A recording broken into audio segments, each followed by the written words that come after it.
there was in Wisconsin, there was a bill that was put up to ban gender affirming care for trans youth. And so there was this older gentleman, his name's Larry, and he went, he was going to speak in favor of this bill. That he thinks, yes, that we should ban gender affirming care for trans youth.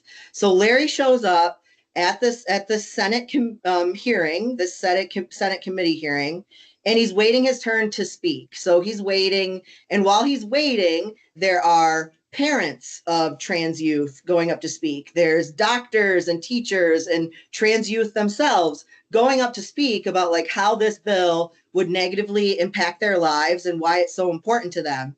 And so then it comes time for Larry to speak, and he gets up to the microphone and he says, you know, I came here to speak in favor of this bill, but since being here, I have learned so much about queer people. I am so sorry. I shouldn't be here. I was wrong. Like, I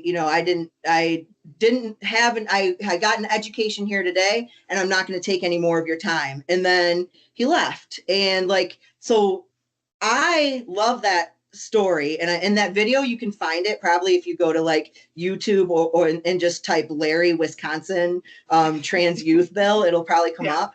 But it's so important, it's so important for people to be telling their personal story narrative, not just queer and trans people, but just anyone, everyday people, to just be going to, whether it's a coffee hour, whether it's a committee hearing like that, or just like a town hall meeting or a city council meeting, to just go and share your personal story, because we're living in a time where like they're dangerously trying to disconnect us from each other. There's a lack of third spaces. There's a lack of opportunity for us to be sharing our stories. And so we need to be doing it to be humanizing each other. So when people try to divide us, we can say, well, that's not true because I know so-and-so. So that we can have faces with like these big issues that are out there.